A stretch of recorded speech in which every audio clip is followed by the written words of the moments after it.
Hey guys, what's up? This is Smashing Pumpkin, back from the dead, live from the loam. Uh, Here to talk about, whoa, two events in a row, crazy. I'm talking to you about the Columbus Regional that I went to this weekend. I had a really great time. I got to see a ton of friends that I hadn't seen in a while, as well as people I see all the time, and just get to kick it with them, which is amazing. I love regionals. And I love the Columbus Regional a lot. And this is my first regional that I've played in a really long time, even though I just played in Atlanta and I've played in some regional, I mean, not some regionals, but I played in like some ARG events and things like that. But apart from that, like, this is my first time back in the light. Oh, fuck. I played Altergeist. Weird.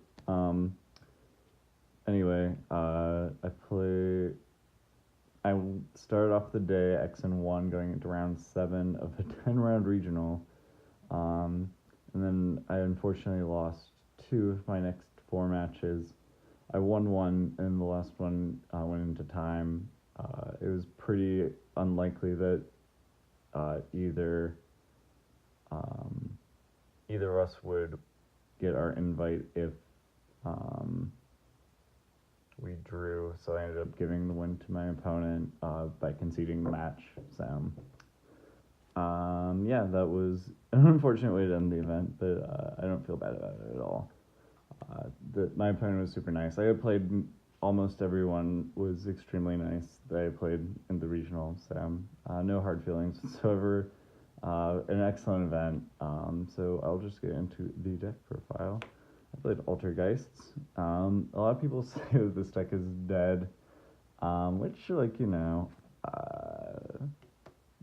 may not be terribly wrong, but I think that it's still like a really good choice. Um, it is seemingly less prevalent to have as many back row removal cards. I didn't see very many people play evenly matched the entire day. None of my opponents did.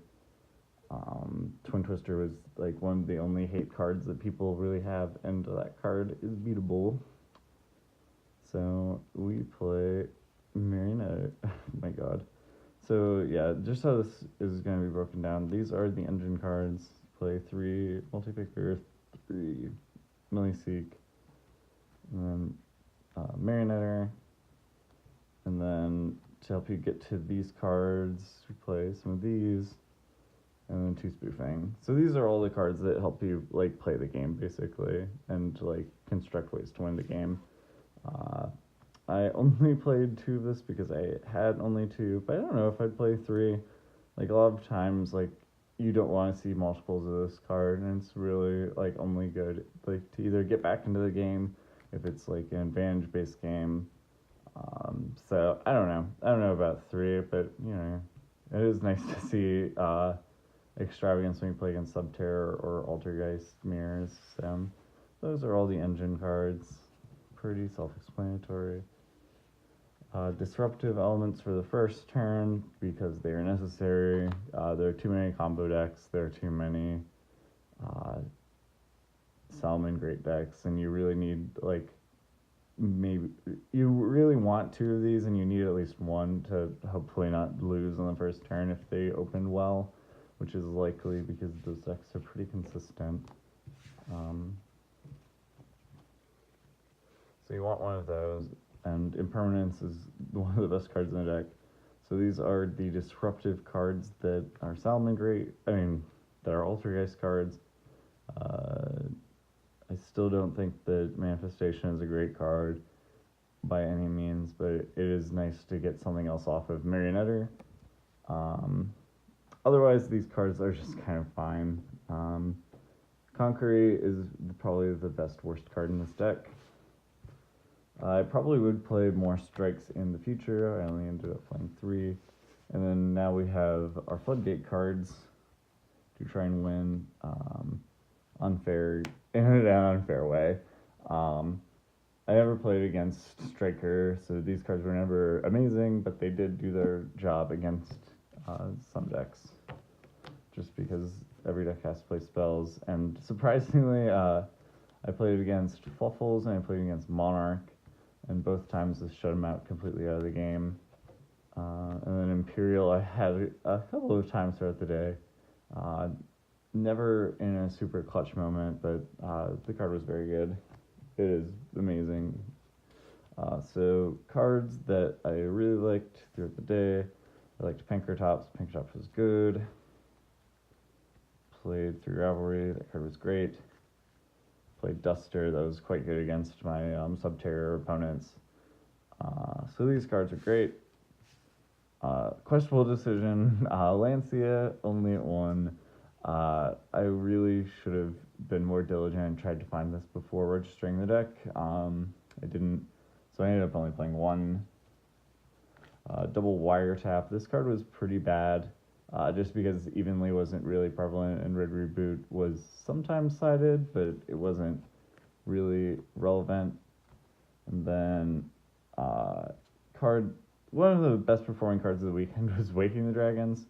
I don't know if I'd play this again, just because there are tons of ways for Salamangreats to deal with your back row other than by destroying them, but this card is amazing, because people will just go blind in with their Dusters, with their MSDs, with things like that, so I'm definitely debating taking this card, and that isn't even a joke. And then, questionable pick of this event, I thought this card would be neat because I was playing 1-for-1. I ended up playing Consecrated Light. Yeah, this card's kind of neat, but as I learned from the event, you can reveal, what are those cards called?